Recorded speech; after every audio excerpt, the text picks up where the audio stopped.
हाँ यार, मेरी स्क्रीन विजिबल है। जी भाई, विजिबल है। ठीक है।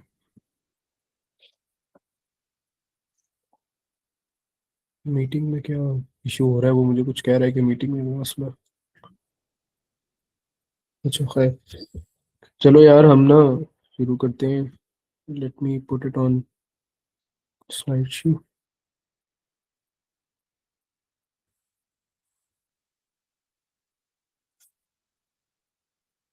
शिट, मेरे पास ना आज डुअल स्क्रीन नहीं है। उस दिन मैं ऑफिस में था, बड़े आराम से मैनेज हो गया था सारा कुछ। खैर, अच्छा तो यार लास्ट टाइम हमने इसके कुछ थोड़ी सी स्लाइड्स ही कवर की थी इस प्रेजेंटेशन की। ठीक है। तो अभी ये है कि जल्दी से उसका ओवरव्यू मैं ये दे देता हूँ कि हमने ये देखा था कि हमें ना फुल टाइम इक्विवेलेंट्स बना ले। ठीक है अपने तो इस ये भी हमने देखा था यार, इक्विवेलेंट क्या होता है और फुल टाइम का क्या मतलब है, डिजिटल इक्विवेलेंट्स क्यों है। ठीक है। और क्या ये थीसिस कहता है कि पहले सॉफ्टवेयर जो है वो बनाते होते थे डेवलपर्स, तो अब उसकी बजाय हम अपने एआई एम्प्लॉयज बनाएंगे। ठीक है। जिनमें एजेंट्स होंगे, स्पेक्स होंगी, स्किल्स, एमसीपी, ऑटोनोमी। आज देखते हैं कि अगर हम इनमें से किसी चीज़ को कवर कर सकते हैं या नहीं कर सकेंगे। और यही कि उनको ना हमने कमर्शलाइज भी करना है और उनको सेल भी करना है। ठीक है, सिर्फ ऐसे ही नहीं कि हमने बनाना है। तो इसलिए ये एक कमर्शियल प्लेबुक है, ये बिजनेस रोड मैप है हमें ये जो प्रेजेंटेशन दे रही है। सही है। इसमें ये हो जाएगा, वही चीज़ यहाँ पे भी बताई हुई है। आगे ये वीडियोस मैंने कहा था आप देख लेना। ये बताया था कि पहले क्या होता था कि हम जो है ना वो करते होते थे प्रोग्रामिंग इन प्रोग्रामिंग लैंग्वेजेस में। ठीक है। तो अब हम जो है ना वो इंग्लिश या उर्दू में उसको प्रॉम्प्ट देते हैं, तो उससे जो है ना वो हमारा जो भी काम है ना वो हो जाता है। ठीक है। तो इसलिए अब आप ये कह सकते हैं कि हमें प्रोग्रामिंग की बजाय इंग्लिश या उर्दू में प्रोग्राम कैसे करना है वो पता होना चाहिए। ठीक है। तो उससे क्या होगा कि जो यूजर इंटरफेस एक हमारा पास एलएलएम होता था ना, वो एज ए यूजर इंटरफेस काम करता होता था, यानी कि वो ब्रिज होता था हमारे और जो हम काम करना चाहते हैं उसके दरमियान। ठीक है। उसकी बजाय अब यूजर इंटेंट तक हम चले गए हैं, यानी इसका मतलब ये है कि जो हम चाहते हैं वो हम करवा सकते हैं उसी एलएलएम को जरिए। सिर्फ इंटरफेस नहीं, अब जो हम इंटेंट भी करते हैं वो भी हो सकता है। ठीक है। ये एजेंटिक एआई की मदद से हुआ है। और ये हमने देखा था कि हम नेचुरल लैंग्वेज में उनको जो है ना प्रॉम्प्ट वगैरह देंगे, और तो हमें पाइथन, जावा, टाइपस्क्रिप्ट समझने की जरूरत नहीं है। बट मैंने आपको ये बताया था कि यार अगर किसी को प्रोग्रामिंग आती है तो उसके लिए बेहतर होगा कि क्योंकि अभी तक हमारे पास जो एआई एलएलएम्स हैं और आर्टिफिशियल इंटेलिजेंस है वो हेलुसिनेशंस तो करती हैं, क्योंकि अल्टीमेटली ये ट्रेंड मशीन्स हैं। तो इसलिए फिर अगर कोई उसमें डीबगिंग करने का बात आ गई या कोई भी इस तरह का इशू आया तो हमें पता होगा, तो हम आसानी से या बेहतर तरीके से या उसको गाइड करने में भी ज़रा बेहतर तरीके से गाइड कर सकेंगे कंपेयर टू जिसको प्रोग्रामिंग नहीं आएगी। ठीक है। लेकिन अगर ऐसा है कि नहीं भी आती तो इसका मसला नहीं, क्योंकि हम नेचुरल लैंग्वेज की तरफ जाएंगे। ठीक है। यहाँ तक हमने लास्ट टाइम देखा था। ठीक है। अब हम आगे ये देखेंगे कि वही बात उसी को कंटिन्यू अगर करें। मैंने आप लोगों को ये भी बताया था कि मैं ये भी किया करूंगा कि जो क्विज में उसके मुतालिक किसी तरीके से कोई क्वेश्चन आया था या इस तरह की कोई बात हुई थी ना, तो वो भी जो है ना वो मैं आपको शेयर करूंगा, जो मुझे याद होगी कि यार, या याद आ जाएगी कुछ पढ़ के कि यार इस तरह का कोई सवाल भी आया हुआ था। तो जिस तरह उन्होंने ये बात की हुई है ना, इस पे तो काफ़ी ज़्यादा क्लास में भी टाइम गया था कि यार पहले हम डेवलपर का क्या रोल होता था कि वो टाइप करता था, कोड लिखता था, और उससे जो है ना वो चीज़ें जो भी वो प्रोग्राम बनाना चाहता था, जो भी वो आउटकम रिकवर करना चाहता था वो हो जाता था। ठीक है। अब ये करना है कि वो सारा कुछ तो एआई एजेंट्स करेंगे हमारे लिए। हमने उन एआई एजेंट्स को बनाना है और हमने वो बिजनेस लॉजिक बनाना है, हमने वो प्रूफ ऑफ कॉन्सेप्ट बनाने हैं कि यार जो हम चाहते हैं वो काम किस वक्त कौन सा एजेंट कैसे करें। ठीक है। तो इसलिए अब ऐसा होगा कि हमने जो है ना वो कोड नहीं लिखना, टाइप नहीं करना, हमने उस प्रॉब्लम को ऑर्केस्ट्रेट करना है। ऑर्केस्ट्रेट का मतलब यही है जो इन्होंने पिक्चर भी बनाई हुई है। ठीक है। कि लाइक ऑर्केस्ट्रा होता है, एक म्यूजिकल ऑर्केस्ट्रा होता है जिसमें मल्टीपल बैंड्स के मल्टीपल मेंबर्स होते हैं, इन मल्टीपल म्यूजिक इंस्ट्रूमेंट्स बजा रहे होते हैं, कोई वायलिन बजा रहा होता है, कोई फ्लूट बजा रहा होता है, कोई गिटार बजा रहा होता है। ठीक है। तो उनको अलग अलग टाइम पे किसने बजाना है, तो ताकि ओवरऑल एक हारमोनी बने। तो वो जो बंदा इस चीज को मेक श्योर कर रहा होता है ना उसको ऑर्केस्ट्रेटर कहते हैं। ठीक है। वो चीजों को चला रहा होता है। तो इस तरह अब हमारा रोल ये होगा कि हमने उन एजेंट्स को चलाना है, किस टाइम पे कौन सा एजेंट क्या काम करेगा। ठीक है। अब इसको आप, मैंने आपको लास्ट टाइम भी बताया था, आपने हर चीज को ना एक्स्ट्रापोलेट करना है प्रैक्टिकल एग्जांपल से और जो अभी तक हम पढ़ चुके हैं। तो इसको आप इस तरह एक्स्ट्रापोलेट, जब हम अपना कोई बनाएंगे इक्विवेलेंट, फुल टाइम इक्विवेलेंट, मेरे ख्याल से यार कोई एक मिनट आया है ज्वाइन कर रहा है, उसको ज्वाइन करवा लूंगा।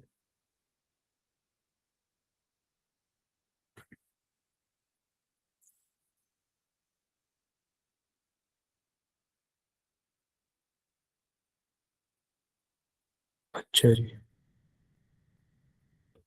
चलो हम वापस आते हैं। हाँ, मैं ये कह रहा था कि जिस तरह हमने ये देखा था कि मैंने आपको बताया कि हमने फुल टाइम इक्विवेलेंट बनाना है।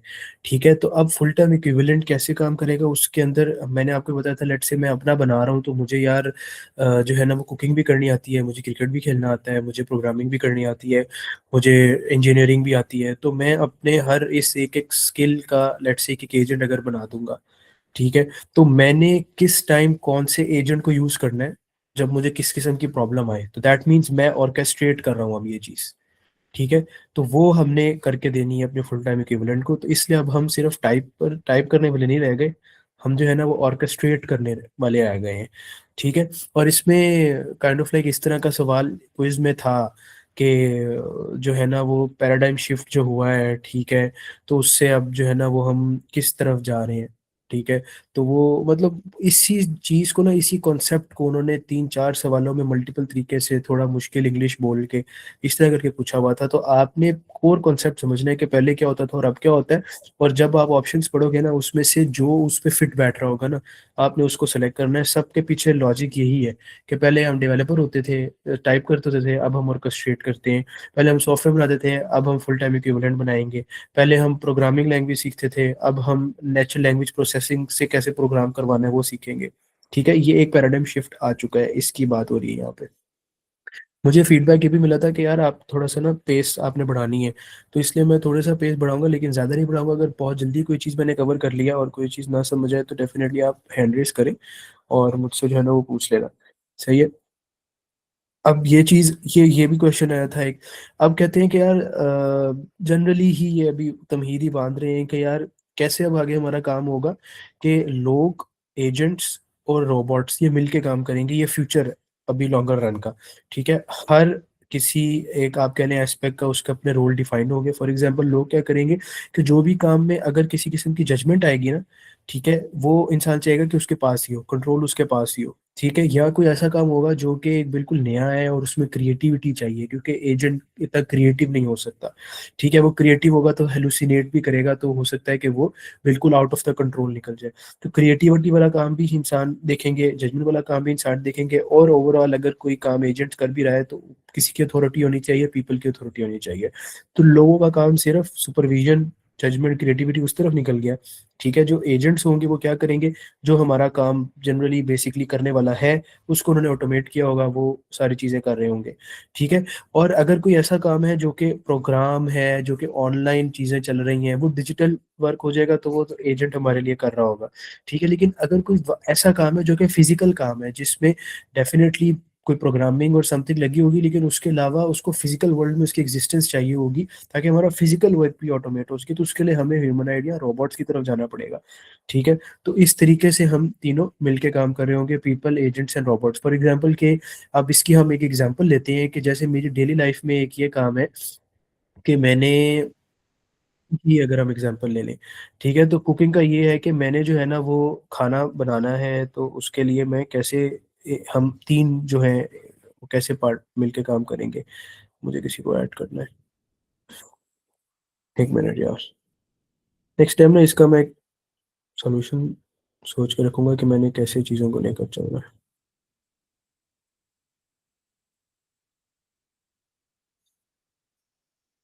ठीक है, मेरे ख्याल से इस तरह का ना, इस तरह की एग्जांपल तो उन्होंने नहीं करके पूछी हुई थी इस चीज़ की। वो इसके आगे जो हम देखेंगे ना, वेव्स की और इसकी इसकी एग्जांपल करके उन्होंने कुछ ना पूछी हुई थी। लेकिन अगर उसी तरह ही आपने स्टडी करनी है जिस तरह मैं आपको बता रहा हूँ कि यार आपने हर चीज़ की एग्जांपल्स और उनको प्रैक्टिकल लाइफ में इम्प्लीमेंट करके देखना है, तो उसमें हम इसको ऐसे देख सकते हैं, कुकिंग एग्जांपल ले सकते हैं। अब कुकिंग करते हुए ये होता है, लेट्स से बिरयानी बनानी है, ठीक है, तो उसमें अगर जनरली बिरयानी बनाने का जो सारा कॉन्सेप्ट है, उसकी रेसिपी है और उसके लिए क्या क्या इंग्रेडिएंट्स चाहिए होते हैं, वो सारा कुछ वो एक एजेंट को पता होना चाहिए। ठीक है, वो सारा प्रोग्राम के पहले क्या चीज़ करनी है, आपने क्या करना है, वो एजेंट के पास होगा।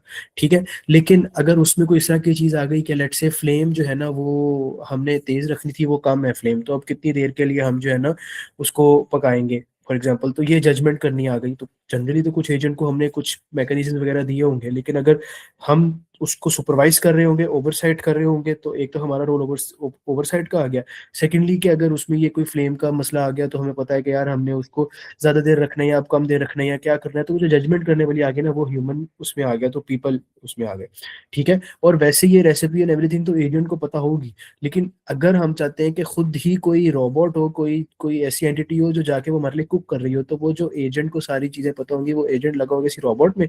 ठीक है। तो रोबोट जो है वो हमारे लिए फिजिकल वर्ल्ड में वो काम कर रहा होगा, और हम उसको सिर्फ ओवरसाइट और सुपरवाइज करके देख रहे होंगे कि भाई बिरयानी ठीक बन रही है या नहीं बन रही, या बना ली जब उसने, तो उसके बाद जब हम उसको खाएंगे तो उसके बाद जजमेंट देने वाले हम होंगे। ठीक है। और अगर कोई हम बिरयानी में कोई नई चीज हमें पता चले कि यार इस तरीके से बनाए ज्यादा अच्छी लगेगी, तो वो क्रिएटिविटी आ गई, तो वो भी हम कर रहे होंगे, वो एजेंट को नहीं पता चलेगा या रोबोट को नहीं पता चलेगा कि मैं उसमें क्रिएटिविटी कैसे लेकर आऊँ। ठीक है। तो उन्होंने कुकिंग या बिरयानी की एग्जाम्पल सुनी दी थी, वो जब एग्जाम्पल भी कुछ देर भी देते थे ना, तो वो कोई इसी तरह की देते थे जो वाकई कोई काम ऑटोमेट हुआ हो। ठीक है। ये इस तरह का सवाल जरूर था कि हम जो है ना वो मिलके, कौन कौन लोग मिलके काम करेंगे फ्यूचर में, तो उसमें पीपल एजेंट्स एंड रोबोट्स था। ठीक है। और उसमें इस तरह की, इसी तरह लिखा होता है कि people judging, agents automating, and robots doing physical work. इस तरह का एक ऑप्शन था। और वो ए बी सी में और भी थे, तो उसका आंसर जो है ना वो ये वाला ही था कि जिसमें आप ये लिखा होता है कि people working, sorry, people judging, agents automating, and robots जो है ना डूइंग फिजिकल वर्क। इस तरह करके कोई ऑप्शंस थे, तो वो वाला क्विज का क्वेश्चन इसमें से आया हुआ था। ठीक है। आगे हम जाते हैं, तो वो कह रहे हैं कि हाँ, अब ये इस तरीके से भी कोलैबोरेशन हो सकती है कि हम एआई को यूज़ करें अपना हर चीज़ कंसल्ट करने के लिए भी। वो मेरा टीचर है, मेरा स्टूडेंट है, मेरा कोवर्कर है, हम उसके साथ मिलके काम करेंगे। ठीक है। अगर वही एआई का जो सॉफ्टवेयर है, डिजिटल चीज़ है, उसको हम किसी रोबोट में डाल देंगे, तो वो फिर फिजिकली भी हमारे साथ काम कर सकेगा। तो डेफिनेटली जिस तरह पिछली स्लाइड में कवर किया हुआ है कि यार जजमेंट, क्रिएटिविटी, ओवरसाइट मैं करूंगा, लेकिन मेरा काम ऑटोमेट करने वाला एआई होगा। ठीक है। डेफिनेटली मैं, वो मुझे वो भी दे सकता है, मशवरे भी दे सकता है, मैं उससे हेल्प चीज़ों की भी ले सकता हूँ, तो इस तरीके से वो मेरा जो है ना को वर्कर भी बन सकता है। तो लेकिन अगर मैंने एफटीई बनाना है, तो उस केस में ये है कि मैं अपना अगर एफटीई बना रहा हूँ तो वो मेरी सारी चीज़ें उसमें होंगी, लेकिन अगर मैं किसी के एफटीई के साथ काम कर रहा हूँ तो वो तो मेरा को वर्कर ही होगा ना, कि जिस तरह वो सारी चीज़ें कर रहा है इस तरह मैं भी सारा कुछ कर रहा हूँ। ठीक है। तो मल्टीपल तरीके से हम एआई को जो है ना उसकी पावर को यूज कर सकते हैं। ये जनरल बेसिक कॉमन सेंस की बात इसमें की गई है, इसमें कोई और इस तरह की वो चीज़ नहीं है। ठीक है। अब ये थोड़ा सा हिस्ट्री की तरफ ले आते हैं ना हमें, कि थोड़ा तमहीद बांधने के लिए कि यार कैसे जो है ना वो जब एआई आया तो उसका बूम आया, तो हमें पता कैसे चला चीज़ों का, कैसे कैसे हम जो है ना दुनिया ने उसको अडेप्ट किया।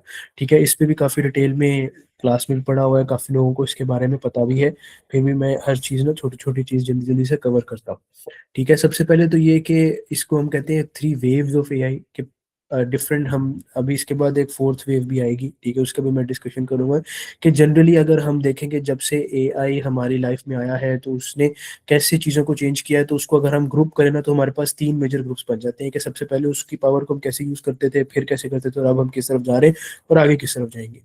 ठीक है। सबसे पहले ये होता था कि हमारी यूनिवर्सिटीज में और हर जगह पे ना पता चला मशीन लर्निंग, यार एक कोर्स होता है मशीन लर्निंग के, हम किसी तरीके से ना अपनी मशीन्स को, कंप्यूटर्स को जो है ना वो ट्रेन कर सकते हैं किसी डेटा पे, तो वो फिर उस वो सीख जाता है वो चीज़ें, तो फिर हमें ना किसी किस्म का आउटपुट दे सकता है वो।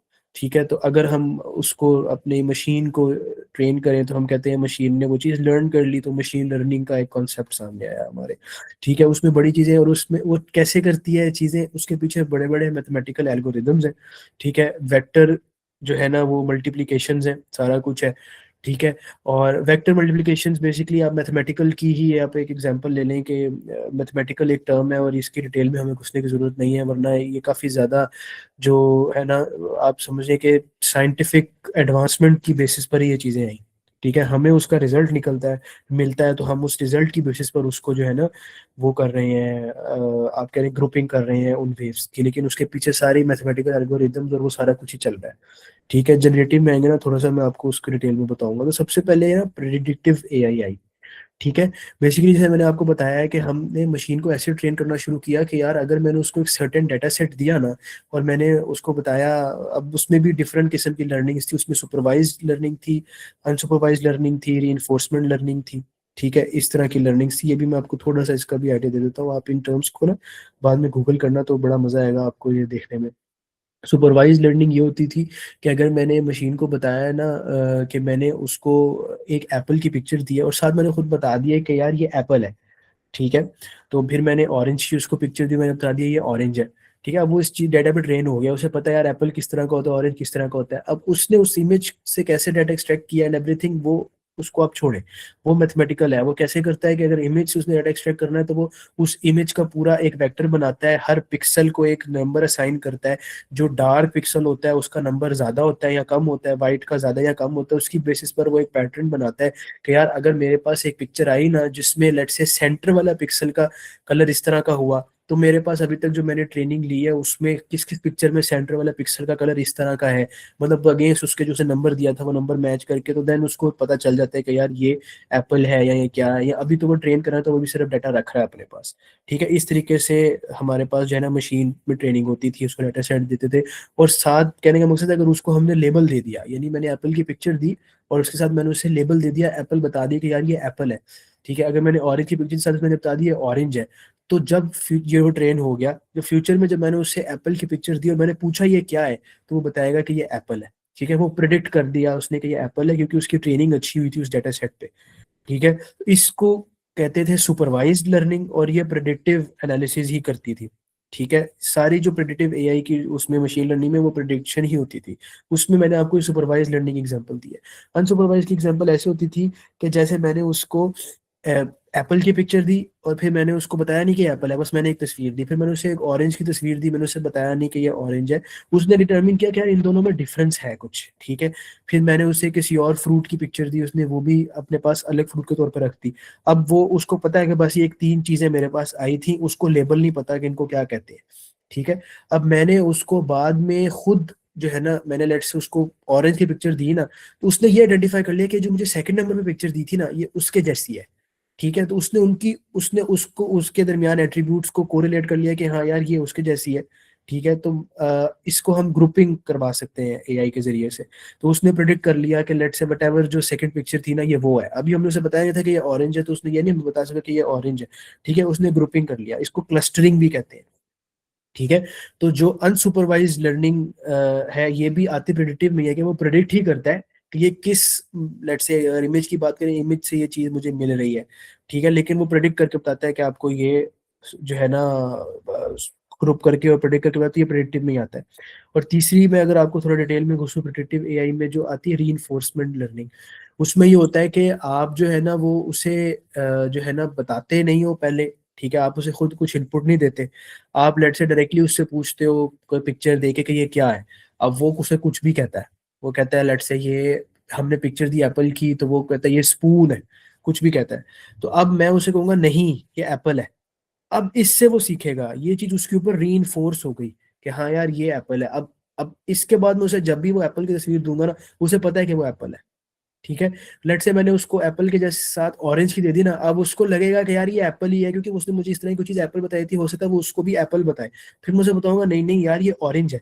तो अब वो डिफरेंशिएट कर लेगा एप्पल को ऑरेंज से कि यार ठीक है, अगर थोड़ी सी इस तरह की पिक्चर हो तो ऑरेंज हो जाएगा, अगर इस तरह की पिक्चर हो तो एप्पल हो जाएगा। ये होती है री लर्निंग, ठीक है। और ये हम जो है ना पेरेंटिंग का भी कॉन्सेप्ट है, री पॉजिटिव री या नेगेटिव री। अगर बच्चा है, अगर वो कोई गलत कर रहा है चीज, कोई लेट से स्विच में हाथ देने लगा है, अगर हम उसे नहीं बताते ना और उसको करंट लगता है, तो वो खुद ही जब करंट लगने से बाद में सीखता है ना कि यार ये चीज गलत है, मैंने इधर दोबारा नहीं जाना, तो वो उसकी रीइंफोर्समेंट लर्निंग हुई कि हमने उसे नहीं बताया पहले, और खुद ही उसको जब वो चीज पता चली तो उसने ये रीइंफोर्स कर लिया अपने ऊपर कि यार ये चीज गलत है, मैंने इसको दोबारा नहीं करना, ठीक है। तो इसी तरह ही मशीन भी सीखती है। अब ये तीनों supervise, unsupervise, reinforce learning and इसी तरह ही इसमें क्लस्टरिंग का कॉन्सेप्ट आता है कि जिसमें हम एआई की मदद से डिफरेंट चीजों को आपस में ग्रुप कर लेते हैं, जो कि मैंने आपको अनसुपरवाइज की एग्जांपल में बताया। और दूसरा रिग्रेशन का कॉन्सेप्ट आता है, वो ये कि मैंने उससे अगर ये बताया कि यार लेट से आज के लेट से 4 दिन पहले जो है ना वो टेम्परेचर 20 था, 3 दिन पहले टेम्परेचर 22 था, 2 दिन पहले टेम्परेचर 24 था, कल टेम्परेचर 26 था। तो उसने ये देखा कि यार रोज की बेसिस पर 2 डिग्री टेम्परेचर बढ़ रहा है। तो अब मैं उसे पूछूंगा ना आज कितना टेम्परेचर है, वो बताएगा 28। उसमें पूछूंगा कल कितना टेम्परेचर, वो बताएगा 30। तो वो देखेगा कि यार ये किस क्या ट्रेंड चल रहा है डाटा का, उसकी बेसिस पर फ्यूचर की मैं कोई चीज उसे पूछूंगा ना, तो वो उस ट्रेंड की बेसिस पर मुझे बता देगा। इसको कहते हैं रिग्रेशन, ठीक है। ये सारी चीजें आती है प्रेडिक्टिव में ही है, ठीक है, ये मशीन लर्निंग के मैं आपको कॉन्सेप्ट बता रहा हूँ ताकि थोड़ा सा आपको इन चीज़ों के बारे में जनरली पता हो कि पहले क्या चलता होता था, क्योंकि लोग आपसे एक्सपेक्ट करेंगे कि अगर आप एजेंटिक एआई में आ गए हो, अगर आप एआई इंजीनियर हो, तो ये तो बेसिक चीज़ें थी, ये तो हर एआई इंजीनियर को पता होनी चाहिए। ठीक है, तो बहुत से लोग हैं जो कहते हैं हम इस फील्ड से नहीं है, या हमने फॉर्मल यूनिवर्सिटी नहीं पढ़ा, या थोड़ा इस चीज़ का नॉलेज नहीं है। तो मैं उसके लिए आपको ना बिगर टर्म्स और बज़वर्ड्स दे रहा हूँ ताकि कल को आप इसको गूगल करो, या आपको जनरली पता होना चाहिए कि यार पास में ना इस तरह की चीजें होती होती थी, ये लर्निंग्स होती थी, सुपरवाइज लर्निंग, अनसुपरवाइज, अभी भी होती हैं। अभी जो आगे मैं आगे जनरेटिव और एजेंटिक में लेकर आऊंगा ना, तो आपको पता चलेगा कि ये कैसे फिर चीजें इवॉल्व हुई। ठीक है, तो ये रिग्रेशन की मैंने आपको आपको एग्जांपल दिया। अब रिग्रेशन में भी मैंने उसे टाइम भी बताया, मैंने उसे टेम्परेचर भी बताया, मैंने उसे लेबल्स दे दिए, तो यानी ये सुपरवाइज लर्निंग में रिग्रेशन में चला गया। ठीक है, तो इसी तरह अनसुपरवाइज री की भी एग्जांपल हो गई, क्लस्टरिंग रिग्रेशन की। ये सारा सब मशीन लर्निंग करके हम ऑब्जेक्टिव क्या लेते थे, हम उससे चीजें प्रिडिक्ट करवाते थे। ठीक है, हमें बड़ा फायदा होता था कि हमें फ्यूचर की चीजें प्रिडिक्ट हो जाती थी। ठीक है, या हम उससे इंफॉर्मेशन लेते थे, क्योंकि हम भी तो जजमेंट करते हैं जब चीजों की।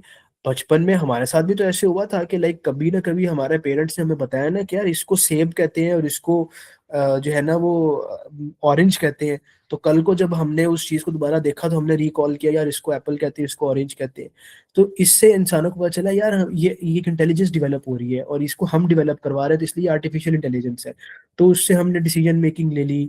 ठीक है, उसे हमने मुख्तलिफ डाटा दिया कि यार हम ये सेब ऐसे होता है, एप्पल ऐसे होता है, बनाना ऐसे होता है, ऑरेंज ऐसे होता है। तो कल को मैंने उसको फ्रूट दिया, तो वो हो सकता है उसको सही प्रेडिक्ट करे कि यार ये इस तरह का मुझे वो लग रहा है, जो कि इंसान भी उतना अच्छा प्रेडिक्ट ना कर सके। यानी डाटा की बेसिस पर वो कोई डिसीजन ले रहा है।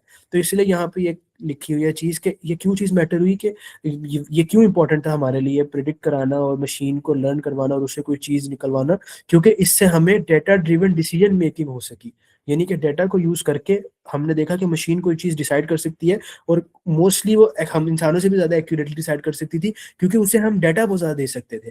किसी इंसान को मुझे आप जो है ना वो कोई पिछले 4 सालों का मेरे लाहौर के वेदर का डाटा दे दें, उसके बावजूद मैं अच्छे से प्रेडिक्ट नहीं करूंगा कि यार कल क्या होगा। लेकिन एआई इससे प्रेडिक्ट कर सकेगा, क्योंकि उसने डिफरेंट डाटा पैटर्न्स देखे होंगे, उसने डिफरेंट बीच में उसकी जो है ना वो पैरामीटर्स देखे होंगे कि यार इस तरह का पैरामीटर होता है, तो ये होता है, वो होता है। उसकी बेसिस पर उसने डाटा सारा लिया, देन वो प्रेडिक्ट किया उसने कि यार क्या टेम्परेचर होगा कल का, तो वो अच्छी डिसीजन मेकिंग कर सकता था।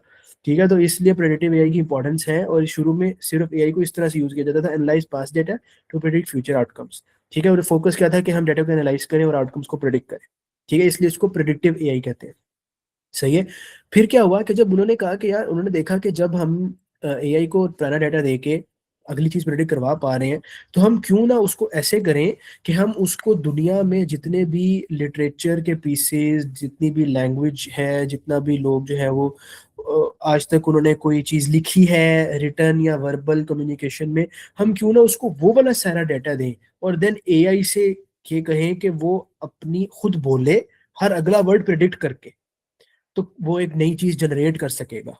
ठीक है, अगर टेक्स्ट की बात करें तो वो अगला लफ्ज निकाल निकाल के एक अगर सेंटेंस बना लेगा, तो फिर वो उसने टेक्स्ट जनरेट कर लिया।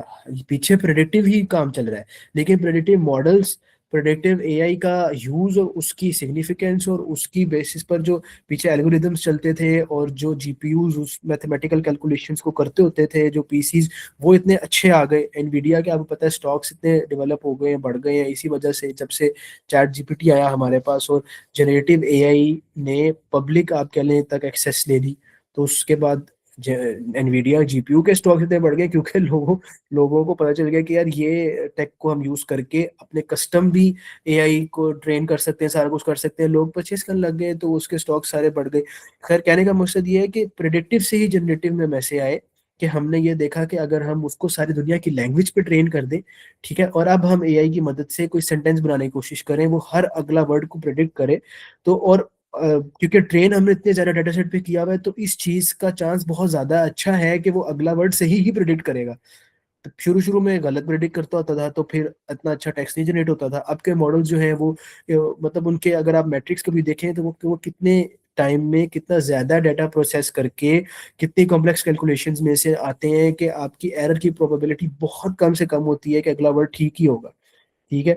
तो इसलिए फिर हम उसको जनरेटिव एआई में आ गए, उसमें फिर हमने एआई को यूज करने लग गए, कोई टेक्स्ट जनरेट करने के लिए, फिर इमेज जनरेट करने के लिए यूज करने लग गए। अब जिस तरह मैंने आपको इमेज का बताया था कि उसको इमेज समझता कैसे था, पिक्सल्स को एक सर्टेन वैल्यू देता था, ठीक है, और वो इसी तरह ही वो जनरेट भी कर सकता है अगर वो उसको समझ सकता है, वीडियोस जनरेट कर सकता है उसको अगर वो समझ सकता है। तो ये जब हम एआई की वजह से करने लग गए तो ये वाली वेव आ गई जनरेटिव एआई। ठीक है। अब प्रेडिक्टिव एआई में ये था कि सिर्फ हमारी सर्टेन एप्लीकेशंस भी कम थी, और उसमें सिर्फ जो इंजीनियर समझ लें या जिनको मैथमेटिक्स आती है या जो मशीन लर्निंग पढ़ सकते थे, सिर्फ उन्हीं के लिए फायदेमंद थी। जनरेटिव एआई था आम लोगों के लिए, क्योंकि जनरेटिव एआई ने ये आपको किया कि जो हमने उसको लैंग्वेज दी ना, लैंग्वेज तो आम बंदा बोलता है, तो वो लैंग्वेज को ही समझ रहा था और लैंग्वेज का ही आउटपुट निकाल के दे रहा था। तो हर बंदा उसको यूज कर सकता था, तो इसलिए उसकी आपके लिए मैस प्रोपोगेशन बहुत ज्यादा हो गई। जनरेटिव एआई से सबको पता चला कि यार ये कोई चीज आ गई है। ठीक है। तो अब इसमें उन्होंने क्या लिखा हुआ है कि it focused on creating content from data. ठीक है। और टेक्स्ट, वीडियोस, कोड, इमेजेस, सारा कुछ आ गया। और ये क्यों जरूरी था? क्योंकि इसने क्रिएटिविटी और प्रोडक्टिविटी, अब बेसिकली मैं अगर कोई चीज बनाना चाहता हूँ, जो जो कि कोई कंटेंट बनाना चाहता हूँ टेक्स्ट में, इमेज में या वीडियो में, पहले मुझे बहुत ज्यादा उसके लिए अपनी रिसर्च करके खुद बनाना पड़ता था। अब मैं एआई की मदद से वो बना सकता हूँ, तो मेरी प्रोडक्टिविटी बढ़ गई। ठीक है। और इसकी वजह से ये भी हो गया कि मैंने एआई की वजह से पोएम लिखवा ली। मैं कोई शायर नहीं हूँ, लेकिन मैंने कहा यार मैं बड़ा बहुत शायर हूँ, मैं कोई क्रिएटिव तरीके से जो है ना, यहाँ चले मैं टीचर हूँ और मैं बच्चों को पढ़ाना चाहता हूँ और बच्चों को ऑडियो विजुअल और विजुअल क्यूज दूंगा, तो फिर ही बच्चे अच्छे से समझ सकेंगे। तो मैं क्रिएटिव स्लाइड्स बनाना चाहता हूँ, क्रिएटिव प्रेजेंटेशन बनाना चाहता हूँ, वो मैंने एआई की वजह से बना ली। तो मेरी क्रिएटिविटी बढ़ गई, लोगों की क्रिएटिविटी प्रोडक्टिविटी बढ़ गई। इसलिए जनरेटिव एआई अपनी एक वो रखती है। अब इसमें सबसे इंटरेस्टिंग बात आप ये देखें कि जब चैट जीपीटी आपको ये बताता है ना, मैंने उस दोस्त से भी बात कर रहा था, यार 2+2 = आप लिखते हो, तो वो आपको रिप्लाई कर देता है 2+2 = 4। तो वो पीछे 2+2 जमा नहीं कर रहा होता जिस तरह हम इंसान कर रहे होते हैं कि यार ये दो चीजें हैं। बचपन में कैसे करते थे, दो लाइनें हैं, उसके आगे दो लाइनें और लगाओ, तो फिर अब इनको टोटल गिनो तो कितनी बनी, 1 2 3 4। और अगर उसको जनरल कॉन्सेप्ट में देखें तो यार मेरे पास दो ऑरेंजेस हैं, मैंने दो ऑरेंजेस और पकड़ लिए, तो अब मेरे पास टोटल 4 ऑरेंजेस आ गए। इस तरह एआई जो है ना, वो इंटेलिजेंटली चीजें नहीं देख रहा होता, वो सिर्फ ये देखता है कि मेरे पास जो पास डाटा है सारी जिंदगी का, जितने ज्यादा मेरे पास बहुत ज्यादा उसके बाद डाटा है जिस पे ट्रेन हुआ है, उसमें जब जब 2+2 = आया है, तो उसके बाद किस वर्ड के या किस न्यूमेरिकल के आने की प्रोबेबिलिटी सबसे ज्यादा रही है, तो 2+2 = 4 की सबसे ज्यादा रही है। ठीक है। तो इसलिए वो 4 लिखता है, वो पीछे प्लस माइनस नहीं कर रहा होता, वो सिर्फ अगला वर्ड प्रिडिक्ट कर रहा होता है। ठीक है। इस पे एक बड़ा अच्छा क्वेश्चन आया हुआ था क्विज में, मैं वो आपको बताऊंगा। और इसके बाद जो तीसरी वेव आई ना, वो अब आ गई है एजेंटिक एआई की। अब ये हो गया कि जब हमने देखा ना कि यार जो हमारा एआई है वो अगला वर्ड प्रिडिक्ट करके बड़ी कोई हमें अच्छी आउटपुट देने लग गया है, यानी वो इस तरह की बात बताने लग गया है जो कि बहुत ज्यादा सेंस बनाती है, जो कि इंसान भी इतनी अच्छा नहीं आउटपुट दे रहा होता, इंसान भी इतनी अच्छी डिसीजन मेकिंग नहीं कर रहा होता कि यार अगला वर्ड ये आना चाहिए, या इंसान भी इतने अच्छे रिजल्ट्स नहीं लेकर आ सक रहा होता जितना अच्छा एआई रिजल्ट लेकर आ रहा है। तो क्यों ना इसको मदद करके, अब इसको यूज करके, इसको इसको as a brain of some other thing use करें। ठीक है। अच्छा, जो ये मॉडल्स आए ना, जो कि जनरेट कर रहे थे और सारा कुछ कर रहे थे, इनको हमने कहा लार्ज लैंग्वेज मॉडल्स। ठीक है, एलएलएम्स जो हम बोलते हैं। लार्ज लैंग्वेज मॉडल इसलिए कहा क्योंकि इनको लार्ज लैंग्वेज डाटा सेट दिया। ठीक है, इनको सारी दुनिया की लैंग्वेज का सेट दे दिया जिस पे ये ट्रेन हुए, तो इसलिए इनको लार्ज लैंग्वेज मॉडल्स कहते हैं। शॉर्ट फॉर्म में हम एलएलएम्स कहते हैं। तो आपने बड़ा सुना होगा, हर बंदा कहता है LLM LLM LLM. Chat GPT एक एलएलएम है, जेमिनी एक एलएलएम है, ग्रॉक का अपना एलएलएम है, डेफिनेटली, क्योंकि वो सारे अपने अपने ऐसे टूल्स हैं जिनको लार्ज लैंग्वेज दी और उस पर वो ट्रेन हुए, तो अब वो लार्ज लैंग्वेज मॉडल्स है। ठीक है। अब उन्होंने ये देखा कि लार्ज लैंग्वेज मॉडल्स तो इंसानों से भी ज्यादा अच्छा, आप कह लें कि कंटेंट प्रोड्यूस करने लग गए और ऐसी आउटपुट प्रोड्यूस करने लग गए जो कि सेंस बनाती है। तो हम क्यों ना इन लार्ज लैंग्वेज मॉडल्स को एज अ ब्रेन यूज करें किसी और चीज को परफॉर्म करने के लिए। ठीक है। तो अब हम जब इन लार्ज लैंग्वेज मॉडल्स को एज अ ब्रेन यूज करेंगे, और आगे क्या हो रहा होगा कि आगे हम मल्टीपल काम जो करवाना चाहते हैं, हम डिजिटली ही अगर एग्जाम्पल, क्योंकि अभी डिजिटल की बात कर रहे हैं, कि मैं चाहता हूँ कि यार मेरा सोशल मीडिया पे पोस्ट भी हो जाए। ठीक है। और मैं चाहता हूँ कि इसी तरह मैं एक ब्लॉग भी लिख लूँ, मैं दो काम कराना चाहता हूँ। ठीक है। ब्रेन होगा लार्ज लैंग्वेज मॉडल, ब्लॉग भी वो लिख के देगा। ठीक है। और जिससे अगर उसने लिखवाना है तो वो भी उसी को ही उस तरह का आउटपुट देगा कि यार वो उसको लिखे। ठीक है। और सोशल मीडिया पे पोस्ट करने के लिए उसका कैप्शन, उसकी पिक्चर वगैरह भी वो जनरेट करेगा या वो करवाएगा।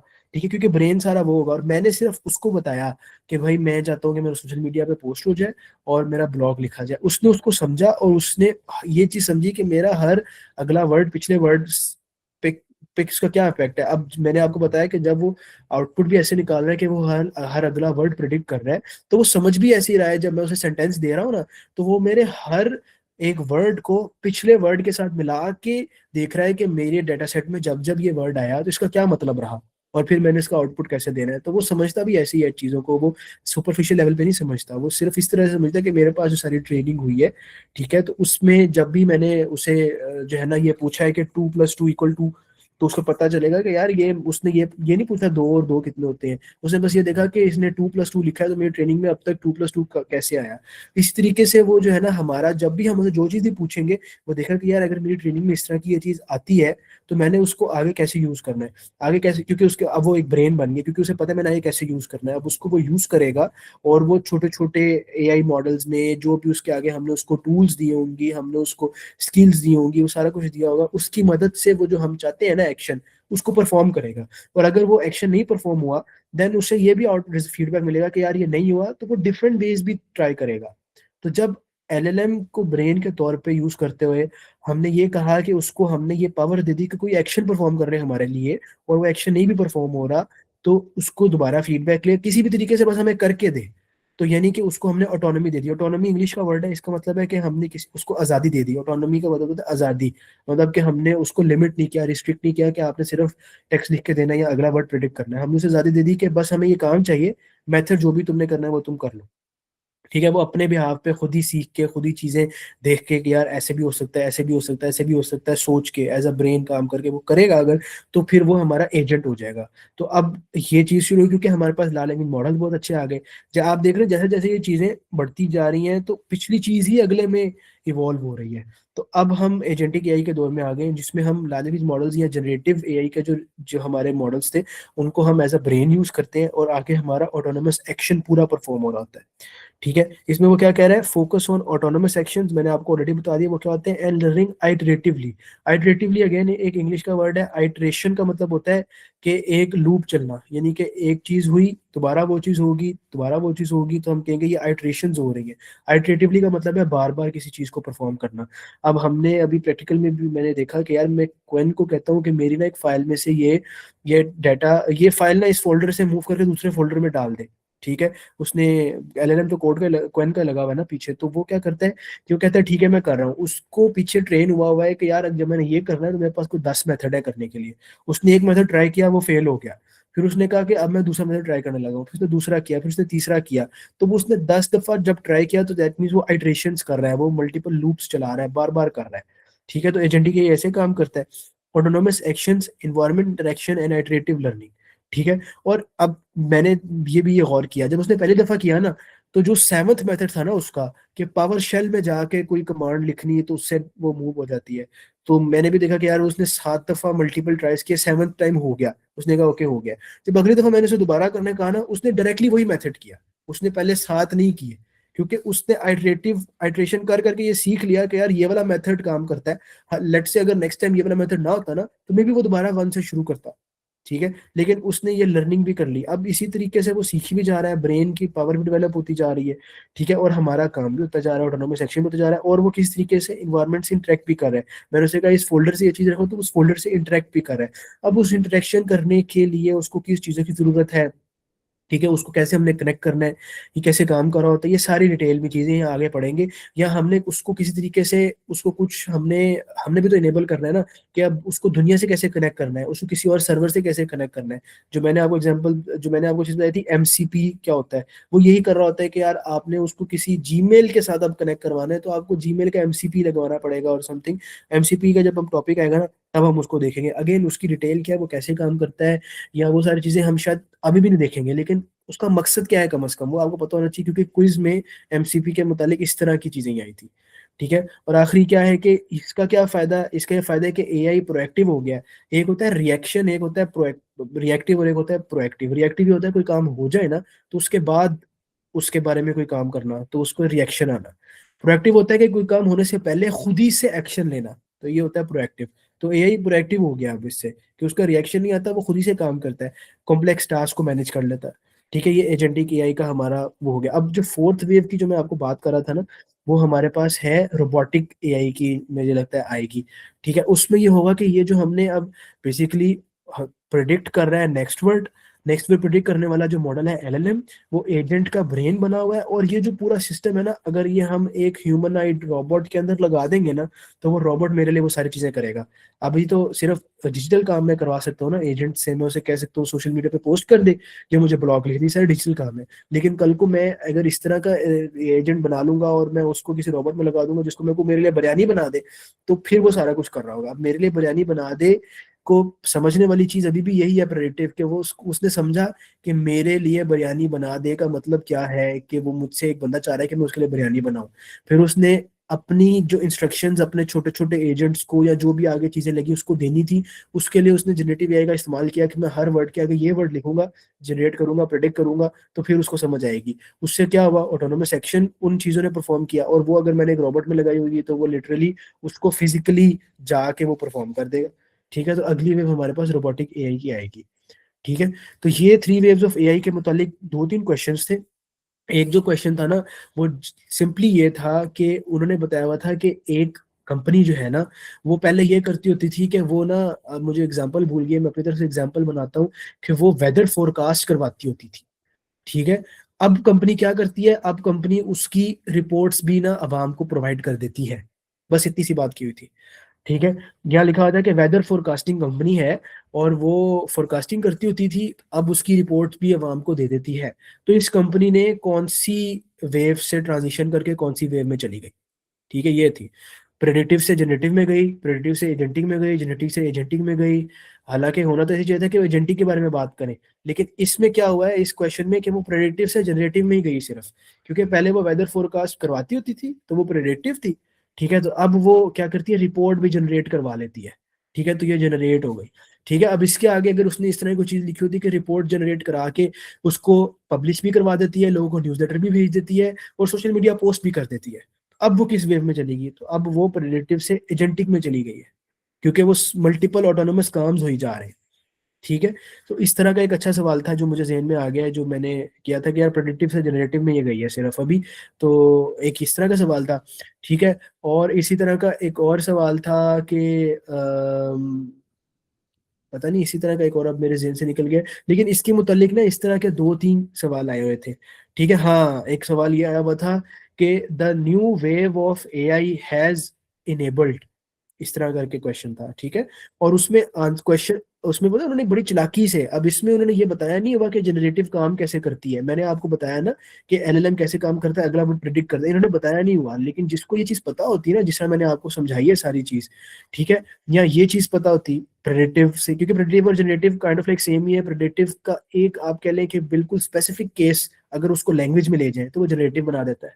ठीक है, क्योंकि ये भी तो ऐसी कर रहा है, हर अगला वर्ड जनरेट कर रहा है। ठीक है, तो उन्होंने क्या बताया कि new wave of AI has enabled, या new wave of AI means, उसमें जो ऑप्शन थे ना, उसमें जो करेक्ट ऑप्शन था वो ये था, और उसका बड़ा उन्होंने वर्डिंग इस तरह की मुश्किल लिखी हुई थी कि नेक्स्ट वर्ड प्रेडिक्शन या next token prediction versus daily life automation, इस तरह करके, मतलब बस सरफेस लेवल की ना बातें या क्लस्टर टर्म्स यूज की हुई थी, तो लोग कंफ्यूज हो रहे थे। तो उसका वही जवाब था कि न्यू वेव ने क्या इनेबल किया है, कि पहले ये होता था कि हम नेक्स्ट पे जनरेट करते थे, अब हम ऑटोनोमस काम करवा पा रहे हैं। ठीक है, अब जिसको नहीं पता था कि जनरेटिव या प्रेडिक्टिव का मतलब ये है कि वो नेक्स्ट वर्ड प्रेडिक्ट करता है। ठीक है, नेक्स्ट वर्ड जनरेट करता है, तो वो जो है ना, वो कंफ्यूज हो रहा था कि इसका क्या आंसर होगा। तो इस तरीके से आपने अब ये सारी चीजें समझ लिया ना, तो अब किसी भी तरीके से सवाल आएगा, आपने उसको डिकोड करने की कोशिश करनी है, आपने उसकी इंग्लिश समझने की कोशिश करनी है कि यार इंग्लिश में इसमें लिखा क्या हुआ है। ठीक है, और फिर आपने ऑप्शंस देखने हैं, मोस्टली दो ऑप्शंस फजूल से होते हैं, वो निकल जाते हैं, आखिर दो में कंफ्यूजन होती है। फिर आपने अपने जहन में इस तरह की चीज लेकर आनी है कि भाई ये क्यों ठीक है और ये क्यों गलत हो सकता है। अगर क्यों ठीक हो सकता है कि आपके पास रीजन ज्यादा है तो आप उसको चूज कर लें, अगर क्यों गलत हो सकता है कि ज्यादा है तो सेकंड वाले पे ये चीज लेकर आए, और फिर इनमें से आपकी डिसीजन मेकिंग हो जाएगी कि कौन सा ऑप्शन ठीक है। तो टाइम हमारे पास काफी था, 2 घंटे में सारी चीजें बड़ी आराम से कवर हो सकती थी, मेरा 1 घंटे में हो गया था कुछ। तो इस तरीके से आपने चीजों को जो है ना वो लेकर चलना है। तो इसमें से दो तीन सवाल आए हुए थे कि वेव्स ऑफ एआई में जो है ना वो, कैसे ये वेव्स आगे तक गई हैं। और अभी ये है कि 49 हो रहे हैं, मैं देखूं कि आगे क्या है। हम्म। तो ये स्लाइड जल्दी से थोड़ी सी कवर कर लेते हैं, ये वाली ए वर्टिसन ए आई एजेंट, क्योंकि ये ऑलमोस्ट मैंने एजेंटिक एआई में आपको बता ही दिया है, लेकिन इसमें थोड़ी सी डिटेल में हम जाएंगे और फिर कोई क्वेश्चन आंसर होगा तो आपके समझेंगे। उसके बाद हम आगे इस तरफ जाएंगे, लार्ज एक्शन मॉडल्स का भी आया हुआ था। इसका सवाल उन्होंने एल लार्ज लैंग्वेज मॉडल से लार्ज एक्शन मॉडल्स की बजाय पूछा था एल एल एम से एल ए एम्स। अब L A Ms, L B Ms, LPMs इस तरह के लिखे हुए थे तमाम। मतलब मैं कह रहा था यार ये क्या है, मतलब जिसको नहीं पता होगा लार्ज एक्शन मॉडल को एलएएम्स कहते हैं, वो उसके लिए कंफ्यूजिंग होगा। तो इस तरह का कोई उन्होंने बड़ा मुश्किल सा बनाया था। हम जल्दी से ये स्लाइड कवर कर लेते हैं कि अब हम आ गए हैं कि एजेंटिक एआई में आ गए, तो हम किसी एआई एजेंट को, और इसमें बड़ा एक इंपॉर्टेंट जो डिफरेंशिएट आपने करना है ना, कि एक लार्ज लैंग्वेज मॉडल और एक एआई एजेंट में फर्क क्या है। ठीक है। जो एक एलएलएम का मैंने आपको बताया वो जनरेटिव वेव में था, अब वो एक एआई एजेंट का ब्रेन होता है सिर्फ। ठीक है। पीछे ब्रेन वही होता है कि वो नेक्स्ट में प्रिडिक्ट कर रहा है और वो चीजें करवा रहा है। लेकिन डिफरेंस क्या आ गया कि एलएलएम सिर्फ नेक्स्ट में प्रिडिक्ट कर रहा होता है, और ए एजेंट क्या करता है कि एआई और एलएलएम, ये अभी इसमें हम पढ़ लेते हैं ना कि चार चीजें हैं जो कि एआई एजेंट को डिफरेंशिएट करती हैं एलएलएम से। एलएलएम सिर्फ एक चैटबॉट होता है। वो कहते हैं AI agent is a piece of software that can pursue a goal by observing its environment, deciding what to do next, taking actions often by calling tools API or controlling a robot and learning from the results and repeating the loop until the goal is met। ठीक है। इस चीज का मतलब यही है कि AI agent generally हमारे लिए क्या होगा, कि होगा, अभी भी हम डिजिटल एआई एजेंट ही बना रहे हैं। ठीक है। तो वो एक सॉफ्टवेयर, क्या कोई कोड है या कोई ऐसा सॉफ्टवेयर है जिसको हमने बस ये बता दिया कि हमने ये चीज करनी है, तो वो उस गोल को परस्यू करने के लिए करेगा सारी चीजें। ठीक है। एलएलएम को हम ये नहीं बताते कि हमने ये चीज करनी है, या वो उस गोल को परस्यू नहीं कर रहा होता। उसको हम जो चीज पूछते हैं वो देखते हैं कि ये वर्ड क्या है, और हमें जवाब देता है नेक्स्ट को प्रिडिक्ट करके, सिंपल इज दैट। ठीक है। तो ये गोल को परस्यू करेगा, ये गोल ओरिएंटेड होता है। सबसे पहले तो बात ये यहाँ पे भी आ गया गोल ड्रिवन, कि you give it an objective, आप उसे एक बताते हैं, एक मिशन देते हैं कि यार ये करना है। फॉर एग्जाम्पल के pull the x zero trial balance daily and export, zero trial आना चाहिए, इधर एक्स जीरो से गलती से लिखा गया typo, zero trial balance daily and export CSV, हो सकता है ये कुछ एक्स जीरो, ये मुझे नहीं पता, नॉट जैसा सिंगल प्रॉम्प्ट। ठीक है। आपने उससे ऑब्जेक्टिव दिया कि यार मुझे एक रिपोर्ट में से ये वाला एलिमेंट निकाल के दो और उसकी एक सीएसवी बना दिया करो। ठीक है। और डेली चैप करके दो। तो उसने, आपने उसको एक गोल दे दिया। अब उस गोल को कैसे परफॉर्म करना है ये सारा वो खुद देखेगा। आप एलएलएम को ये नहीं दे सकते। आप एलएलएम को ये कहोगे तो एलएलएम के पास अगर इस तरह का कोई डाटा होगा पहले कि यार एक्सीरो ट्रायल बैलेंस क्या होता है और वो क्या होता है, तो शायद आपको कोई आउटपुट जनरेट करके दे दे। लेकिन ये एक्शन जो है ना, फिर भी कि एक्सपोर्ट करके दे दो सीएसवी में, ये वो कहेगा ये मेरी लिमिटेशन है, मैं ये नहीं कर सकता। मैं सिर्फ जनरेट ही कर सकता हूँ चीजें, मैं कोई एक्शन नहीं परफॉर्म कर सकता। ठीक है। एक्शन परफॉर्म की जब हम बात करें तो यहाँ पे भी लिखा हुआ है कि ये decide to one next but taking actions. अब एक्शन लेने के लिए हमें एआई एजेंट को इनेबल करना पड़ता है। इनेबल कैसे करेंगे, हम उसे डिफरेंट टूल्स देंगे, हम उसे डिफरेंट कनेक्ट करेंगे डिफरेंट आपके लिए इन्वायरमेंट्स के साथ। उसको इन डिफरेंट इन्वायरमेंट्स से कनेक्ट करने के लिए हम यूज करेंगे आइदर एपीआईज या हम एमसीपीज यूज करेंगे। ठीक है। ये एपीआईज और एमसीपीज क्या होते हैं, यहाँ पे भी लिखा हुआ है ना, it can call function APIs database. APIs basically ये होते हैं कि जनरली जो बड़े बड़े हमारे, आप इसको ब्रॉडर टर्म में बता दें, डिटेल में मैं बाद में घुसूंगा जब हम डिटेल में इसको देखेंगे एपीआईज, या कभी हमें समझना होगा। अभी आप इसको ऐसे समझें कि जैसे जीमेल है, या जैसे बड़े बड़े हमारे पास सर्वर्स हैं, या जो कंपनीज हैं, या जो वेबसाइट्स हैं जहाँ से हमें कुछ डाटा लेना होता है, उन्होंने अपने एक सर्टेन प्रोटोकॉल्स बना दिए हैं कि भाई ये चीजें हैं, ये चीजें आप हमें दोगे, हमें पता चल जाएगा कि एक लेजिट हमें रिक्वेस्ट आ रही है एक डाटा की, हम फिर उसके अगेंस्ट आपको एक लेजिट आउटपुट दे देंगे, तो आपके पास वो चीज चली जाएगी। ठीक है। इसमें ऑथेंटिकेशंस भी होती हैं कि हर बंदा नहीं वो चीज़ एक्सेस कर सकता। ठीक है। अब मैं अपने जीमेल से सिर्फ तभी एक्सेस कर सकूंगा अगर मेरा ईमेल आईडी और पासवर्ड होगा। ठीक है। क्योंकि वो इन्फॉर्मेशन सेंसिटिव भी है, तो वो भी चाहते हैं कि हम किसी को जो भी रिक्वेस्ट करें उसे दे ना दें। तो उसके पीछे सिक्योरिटी भी होती है, उसके पीछे इंक्रिप्शन भी होती है, उसके पीछे डिफरेंट टोकन्स भी होते हैं। जो एपीआई की हम बात करें, ये तो जो एपीआई की होती है वो बाकायदा होती ये है कि हम अगर एपीआई की जनरेट करते हैं और हम फिर अपनी किसी भी मॉडल में, किसी भी कोड में उसको लगाते हैं, देन वो फिर सर्वर पे पीछे इंटरनेट पे ये चीज होती है कि यार ये की मैच हो गई है, दैट मींस ये रिक्वेस्ट सही अकाउंट से आ रही है, हम इसको इन्फॉर्मेशन दे सकते हैं। ठीक है। तो ये सारी चीजें अब जब हमारे एजेंट ने करनी है, तो हम उसको अगर इनेबल ही नहीं करेंगे कि यार आपके पास एपीआई ये है, या आपके पास ये टूल लगा हुआ है, या एक टूल इवन इंटरनेट का होता है कि नेट से वेब सर्च करके हमें कोई चीज देख दो। ठीक है। हम उससे कोई ऐसी चीज पूछें जो कि उसके पास जिसका डाटा ट्रेन ही नहीं हुआ था वो। ठीक है। क्योंकि एलएलएम ब्रेन है ना, तो एलएलएम की लिमिटेशन ये है कि उसको डेटा पे उसने ट्रेन हुआ है। ठीक है। तो अगर कोई इस तरह की इन्फॉर्मेशन हमने पूछ ली जिस पे वो उसकी ट्रेनिंग में थी ही नहीं, तो हमने उसे ये टूल दे दी कि यार तुम इंटरनेट से भी देख लो, तो फिर वो एक्शन ले सकेगा कि यार अच्छा मैं इसको इंटरनेट से देख लेता हूँ। इंटरनेट से देख के समझने वाली चीज पीछे फिर भी वही है कि यार वो इंटरनेट से हर वर्ड, हर जुमले में अगला वर्ड देख रहा है, समझ रहा है, प्रिडिक्ट कर रहा है कि यार ये ठीक है, ये ऐसे है, समझ आ रही है उसे, और आगे जो उसने करना है पीछे सारा कुछ चल वही रहा है। लेकिन उसको हमने टूल दे दिया, एपीआई दे दिया, या हमने उसको अगर किसी रोबोट में लगा दिया, तो फिर वो इन्वायरमेंट को भी कंट्रोल कर सकता है और एक्शन फिजिकल ले सकता है। तो किस डिफरेंट तरीके से एक्शन लेना, ये भी एजेंट में आता है।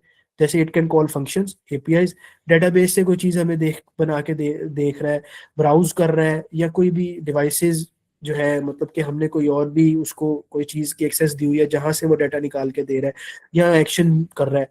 ठीक है, सिर्फ टेक्स्ट जनरेट नहीं कर रहा। ठीक है, तो ये एआई एजेंट में होता है, सिर्फ टेक्स्ट जनरेट करने वाला एलएलएम में होता है। और क्या चीज है कि उसके पास एक स्टेट है और एक मेमोरी भी है। ठीक है, वो एक कॉन्टेक्स्ट को अपने पास रखता है, it keeps context, short term working state and long term memory across steps. ठीक है, अब एलएलएम में ये है कि अब जो हमारे एलएलएम्स आ गए हैं ना, अभी उनके पास भी एक कॉन्टेक्स्ट और एक मेमोरी किसी हद तक होती है। ठीक है, लेकिन जो एआई एजेंट है ना, क्योंकि उसके पीछे ब्रेन तो एलएलएम का ही होता है, तो वो भी उसी स्टेट और मेमोरी के कॉन्सेप्ट्स को अपने पास रख रहा होता है। बट उसमें ये होता है कि अगर हमने स्पेशली अगर अपने सिस्टम के ऊपर किसी एजेंट को रखा हुआ है ना, फॉर एग्जांपल अभी जिस तरह हम अपने प्रैक्टिकल में भी क्लाउड को यूज कर रहे हैं, और ये, तो वो सबसे पहले हमारा काइंड ऑफ लाइक जो हमारी जो भी हमने प्रोग्राम बनाया हुआ ना, उसकी मार्कडाउन फाइल्स देख लेगा। क्लाउड एमडी के हमने कॉन्सेप्ट पढ़े हुए हैं कि सबसे पहले वो उसको पढ़ लेता है, उसको पढ़ के वो अपने पास कॉन्टेक्स्ट रखता है, फिर वो कोई ना कोई रिजल्ट कर रहा होता है या आउटपुट वगैरह दे रहा होता है, तो उसके पास एक स्टेट होती है, एक छोटी सी मेमोरी भी होती है। ठीक है, जब हमारे पास एलएलएम शुरू में आए थे ना, तो उसमें मैं उसको बताता था यार मेरा नाम सुहेब है, और मुझे ना एक रिपोर्ट बना के दो किसी भी एआई जो है ना ट्रेंड के बारे में। उसने मुझे बना के दे दी। फिर मैंने उससे पूछा मेरा नाम क्या है, तो उसको नहीं पता होता था, क्योंकि उसने तो पिछला सिर्फ ये देखा कि यार इस बंदे ने लिखा हुआ मेरा नाम सुहेब है और मुझे ये बना के दो, तो उसने उसमें से डिसाइड किया कि यार वो करना कहना क्या चाहता है, और प्रिडिक्ट किया ना अगला अगला वर्ड करके, और देन फिर उसने वो अगला वर्ड प्रिडिक्ट कर करके मुझे बना के दे दी। नेक्स्ट टाइम जब मैंने उसे कहा कि यार मेरा नाम क्या है, तो उसको नहीं पता था, उसको मुझे बताना पड़ेगा या मुझे उससे कहना पड़ता कि यार इसको याद रखो, तो फिर शायद कहीं ना कहीं वो टेम्परेरी तौर पर याद रखता। लेकिन जो एआई एजेंट है उसको ये चीजें याद होती है। जैसा मैंने आपको बताया कि जो मैंने एग्जांपल दी कि उसने 7th हाइड्रेशन में जाके काम किया, नेक्स्ट टाइम जब वो करेगा वो फर्स्ट हाइड्रेशन में ही करेगा। उसने वो चीज याद रखी कि भाई ये चीज जो है ना, ये अब पीछे क्या काम चल रहा होता है, मे बी उसकी इंटरनल कोडिंग इस तरह हुई है कि उसने देख लिया कि 7th वाला जो है उसको मैं फर्स्ट पे लेकर आऊंगा, कोई उसने फ्लैग बिट 1 कर दी, 0 कर दी, वो पीछे हमें जाने की जरूरत नहीं है। लेकिन सिर्फ आपको ये डिफरेंशिएट करने की जरूरत है कि ये एजेंट जो है ना, वो इस तरह डिफरेंशिएट करता है एलएलएम से कि उसकी एक स्टेट और मेमोरी भी होती है पास। ठीक है, और आखिरी चीज क्या है, ऑटोनॉमी, कि वो खुद प्लान करता है कि मैं कैसे चीजें लेकर चलूं। It plans multi step work, executes, check results and adjust without micromanaging. ठीक है, वो देखता है कि यार ये मैंने क्या काम काम करना है, मैंने उसे बताया कि तुमने जीमेल से मुझे ईमेल ला कर देनी है, तो वो प्लान करेगा कि यार मुझे जीमेल से कनेक्ट करना पड़ेगा, मुझे उसको ये टोकन देना पड़ेगा, ऑथराइज करना पड़ेगा, फिर मुझे ये सर्च करना पड़ेगा, अगर ये सर्च हो गया तो फिर मुझे ये निकाल के देना पड़ेगा। ये सारी उसने प्लानिंग की। ठीक है, एलएलएम ये नहीं करता।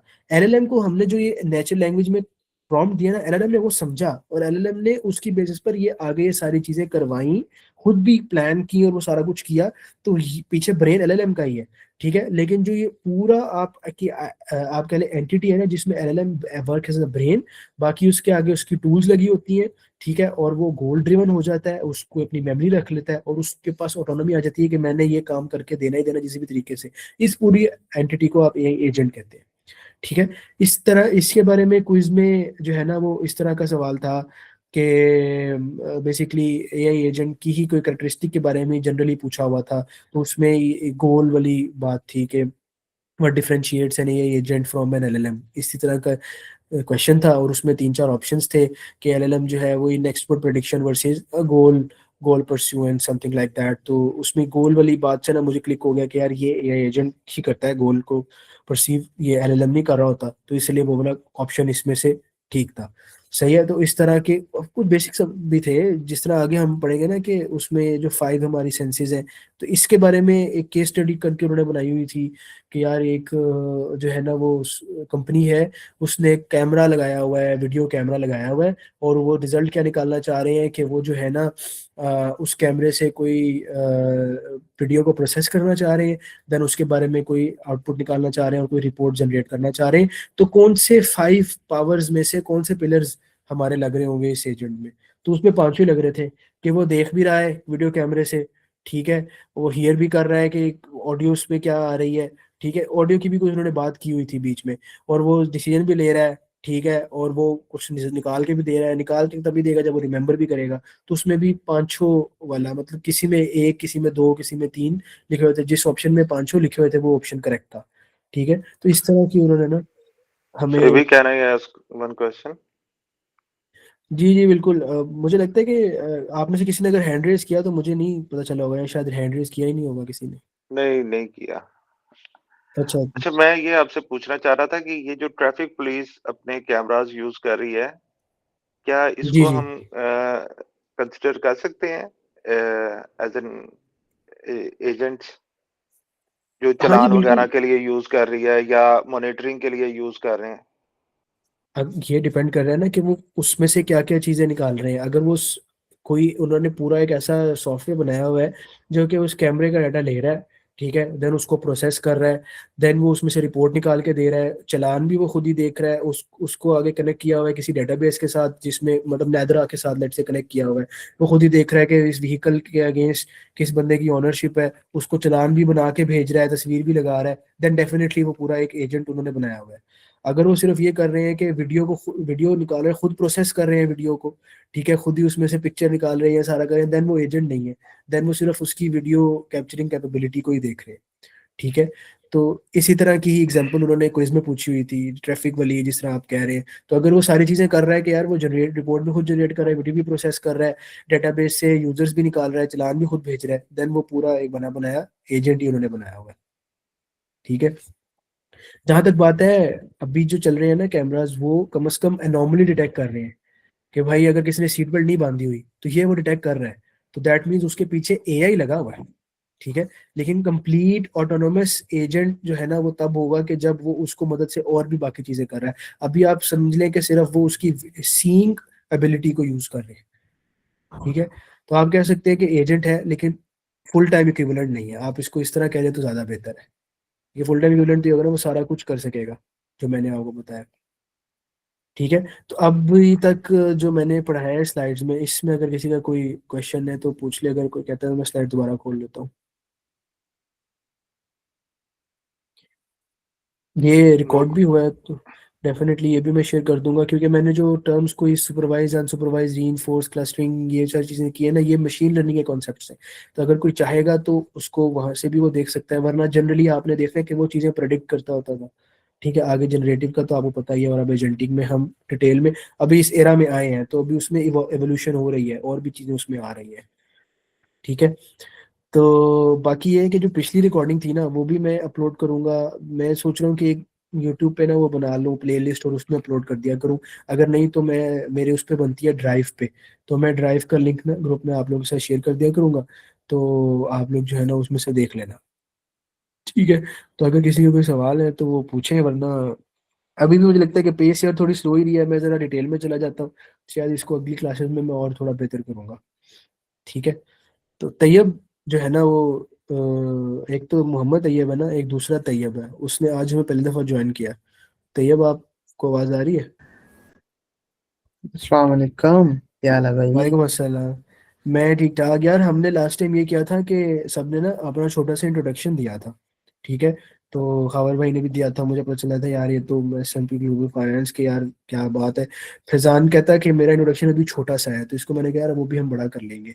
ठीक है, तैयब को तो वैसे भी पहले जाना था, तो आप भी जो है ना वो अपना इंट्रोडक्शन दें, ताकि जो है ना वो हम इंशाल्लाह मिलेंगे भी तो याद रहेगा कि यार ये तैयब था, इसने अपने बारे में ये बताया था। तो थोड़ा सा इंट्रोडक्शन बताओ बस सबको।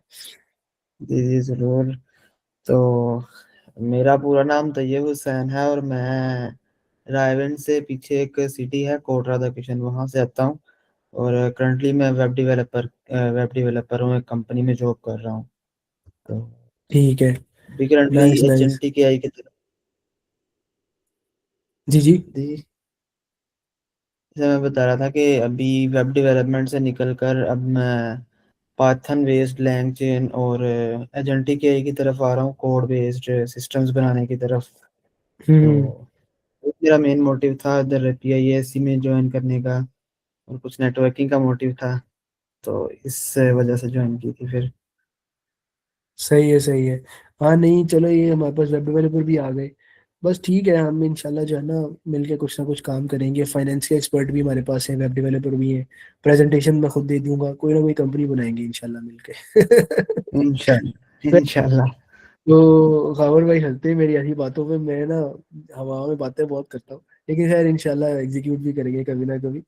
तो बाकी यार फिर अभी कल हमारी, अगर और कुछ नहीं, कुछ लोगों ने ऑनलाइन लेना होगा, लेकिन जो फिजिकल आएंगे उनसे मुलाकात भी करते हैं, तो फिर देखते हैं कैसे आगे जो है ना वो चीज़ों को लेकर चलते हैं। मैं तो सोच रहा हूँ हफ्ते में 2 दिन ही जो है ना वो ये कर लें, लेकिन ये है कि अगर हमें ये पता चल जाए कि ये ना वो अगले हफ्ते ही क्विज हो, तो फिर हम जरा जल्दी करके स्लाइडों को कवर कर लेंगे। तो पहला मकसद तो ये ना कि जी क्विज से पहले स्लाइडें कवर हो जाए। बिल्कुल। सही है। चलो यार, अगर किसी का नहीं है सवाल तो अभी हम सेशन को क्लोज करते हैं। ठीक है, बाकी इंशाल्लाह सुबह मुलाकात होती है ना, तो उसमें आप अगर कोई इन पर्सन भी मुझे फीडबैक देना चाहते हैं तो इन पर्सन जो है ना वो दे दीजिएगा। सही है। इंशाल्लाह जी। थैंक यू सुहेल चले भाई। थैंक यू चले यार, बड़ा टेक अच्छा केयर। लगा इंशाल्लाह। नो वरीज जी, इंशाल्लाह होती है फिर मुलाकात। ओके सुहेब भाई, ओके, अल्लाह हाफिज। अल्लाह ओके जी, हाफिज। अल्लाह हाफिज। अल्लाह हाफिज।